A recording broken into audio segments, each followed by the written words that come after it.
Hello എല്ലാവരും സുഖമായിട്ടിരിക്കുന്നു എന്ന് വിചാരിക്കുന്നു. ഇന്നത്തെ വീഡിയോ എന്ന് വെച്ചാൽ നമ്മുടെ ശ്രീകൃഷ്ണ ജയന്തി സ്പെഷ്യൽ വീഡിയോ ആണ് കേട്ടോ.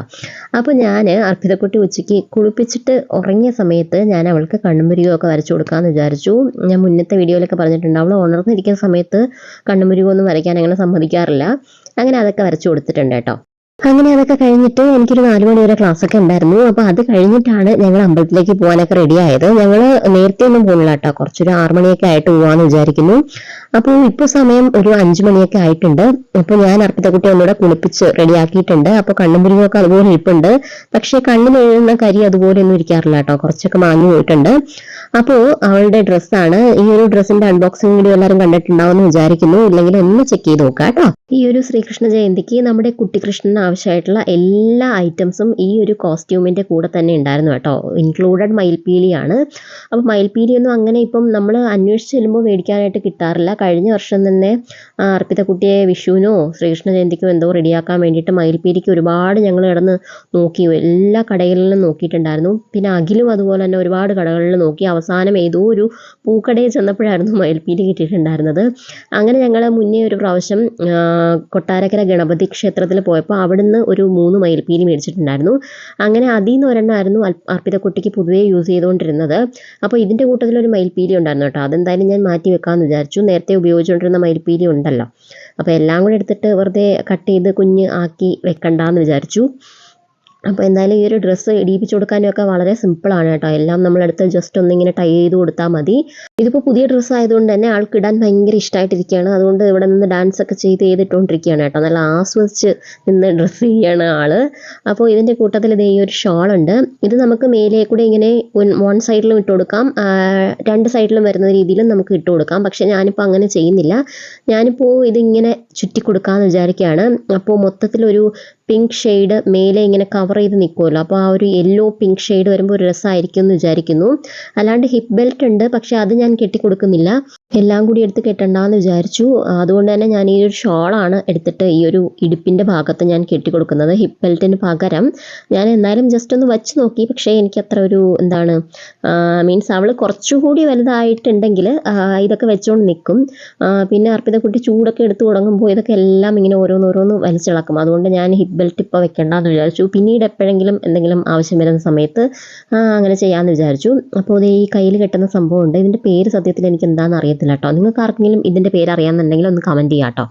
പിന്നെ ഞാൻ അതിന് ശേഷം മാല ഇട്ട് കൊടുക്കുന്നുണ്ട്. മാല നല്ല അടിപൊളി മാലയാണ് കേട്ടോ, ഒരു മുത്തുമാലയാണ്. മുത്തുമാല 3 ലെയറിൽ വരുന്ന ഒരു മാലയും പിന്നെ അതിൻ്റെ നടുക്ക് ഭാഗത്തായിട്ട് ചെറിയൊരു റെഡ് സ്റ്റോൺ വെച്ചിട്ടുള്ള ഒരു ലോക്കറ്റ് പോലെ 3 ലെയറിലും മിഡിൽ പോർഷനിൽ കൊടുത്തിട്ടുണ്ട്. അത് നല്ല ഭംഗിയായിട്ടുണ്ട് കേട്ടോ മാല. ടോട്ടൽ ഈ ഒരു റേറ്റിൽ ഇതൊരു 650-700 റേഞ്ചിനകത്ത് വരുന്ന ഒരു കോസ്റ്റ്യൂം സെറ്റായിരുന്നു. അപ്പോൾ അതെല്ലാം ഇടിയിപ്പിച്ച് അർപ്പിതക്കുട്ടിയെ മുടിയൊക്കെ കെട്ടി മയിൽപ്പീലിയൊക്കെ ചൂടിച്ച് ഞങ്ങളിതേ അമ്പലത്തിലേക്ക് പോകാൻ ഇറങ്ങിയിട്ടുണ്ട്.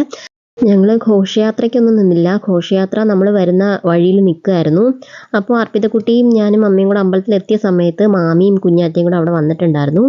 അങ്ങനെ നമ്മളെല്ലാവരും കൂടി അമ്പലത്തിൽ കയറി തൊഴുതിറങ്ങി. അതിന് ശേഷം അതേ ഇവിടെ പായസ സദ്യ നടക്കുകയാണ്, പാൽപ്പായസ സദ്യയാണ്. അപ്പോൾ അങ്ങനെ അതൊക്കെ മേടിച്ച് ഞങ്ങളിവിടെ കുടിച്ചുകൊണ്ട് നിൽക്കുമായിരുന്നു. അർപ്പിതക്കുട്ടിക്ക് അങ്ങനെ മധുരം അധികം ഇഷ്ടമല്ല, പക്ഷെ കുറച്ച് പായസം കുടിച്ചു കേട്ടോ, ഒരു കുറച്ച് മാത്രം. അങ്ങനെ ഈ ഒരു സദ്യാലയത്തിൻ്റെ വേറൊരു പോർഷനിൽ അതേ കുറേ കുട്ടികൾ ഇങ്ങനെ റെഡി ആയിക്കൊണ്ടിരിക്കുകയാണ്. ഇന്നിപ്പോൾ ഡാൻസ് പ്രോഗ്രാമും ഉണ്ട് കേട്ടോ. അങ്ങനെ അവിടുന്ന് കുറച്ച് വീഡിയോ ഒക്കെ എടുത്ത ശേഷം ഞങ്ങൾ വിചാരിച്ചു അമ്പലത്തിൻ്റെ ആ സൈഡിലേക്ക് വന്ന് നിൽക്കാമെന്ന്. കാരണം ഘോഷയാത്ര ഏകദേശം വരാറായ സമയമായിട്ടുണ്ട്. അപ്പോൾ അതൊക്കെ കാണാമല്ലോ. ശ്രീകൃഷ്ണ ജയന്തിയുടെ ഘോഷയാത്രയൊക്കെ വന്ന് അമ്പലത്തിലെ ദീപാരാധനയൊക്കെ കഴിഞ്ഞ ശേഷമാണ് ഡാൻസ് പ്രോഗ്രാം സ്റ്റാർട്ട് ചെയ്യുന്നത്. 7:30-ക്കാണ് ഡാൻസ് പ്രോഗ്രാം.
അങ്ങനെ അമ്പലത്തിൽ ഘോഷയാത്രയൊക്കെ വന്ന് കഴിഞ്ഞ ശേഷം അവിടെ ചെണ്ടമേളമൊക്കെ നടക്കുന്നുണ്ടായിരുന്നു. ആ സമയമായപ്പോൾ ഞങ്ങൾ ഇറങ്ങി കേട്ടോ. അതിനുശേഷം ഞങ്ങൾ നേരെ വാവച്ചിട്ടയുടെ വീട്ടിലേക്ക് വന്നു. അമ്പലത്തിന് തൊട്ടടുത്ത് തന്നെയാണ് വാവച്ചിട്ടയുടെ വീട്. അങ്ങനെ ഇവിടെ വന്നപ്പോൾ അമ്മച്ചിയും വാവച്ചിട്ടയും ഉണ്ണിക്കുട്ടനും ഒക്കെ ഉണ്ടായിരുന്നു. ഉണ്ണി കണ്ടപ്പോൾ പിന്നെ അർപ്പിതക്കുട്ടി ഭയങ്കര ഹാപ്പിയാണ് കേട്ടോ. ഉണ്ണിക്കുട്ടനെ ഭയങ്കര ഇഷ്ടമാണ്. അവന്റെ പുറകെ ഉണ്ണുമാമ എന്ന് വിളിച്ചിട്ട് നടക്കും. ആ ഉണ്ണീന്ന് അങ്ങനെ വിളിക്കാൻ പറ്റാറില്ല, ഉണ്ണു എന്നാണ് വിളിക്കുന്നത്. അപ്പോൾ അങ്ങനെ ഇവിടെ വന്ന് ഉണ്ണിയുടെ കൂടെയൊക്കെ കളിച്ചുകൊണ്ട് നിൽക്കുകയാണ്. വാവച്ചിട്ടയും ഉണ്ണിയൊക്കെ അമ്പലത്തിൽ പോയിട്ട് നേരത്തെ വന്നിട്ടുണ്ടായിരുന്നു. കാരണം അമ്മച്ചി ഇവിടെ ഒറ്റയ്ക്ക് ഉണ്ടായിരുന്നുള്ളൂ, അതുകൊണ്ട് നേരത്തെ പോയിട്ട് വന്നു. അങ്ങനെയാണ് ഞങ്ങൾ തിരിച്ചു വന്നപ്പോൾ ഇവിടെ ഇറങ്ങിയത്.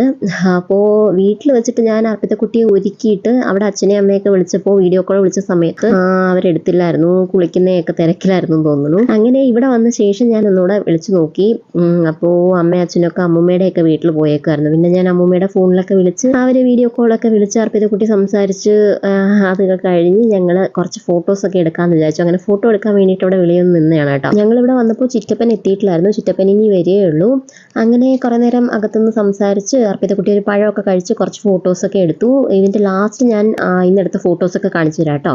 അപ്പോൾ ഇത്രയേ ഉള്ളൂ ഇന്നത്തെ ഒരു ശ്രീകൃഷ്ണ ജയന്തി സ്പെഷ്യൽ വീഡിയോ. അപ്പോൾ എല്ലാവർക്കും ഇഷ്ടപ്പെട്ടു എന്ന് വിചാരിക്കുന്നു. നെക്സ്റ്റ് വീഡിയോ ആയിട്ട് കാണാം. Bye bye.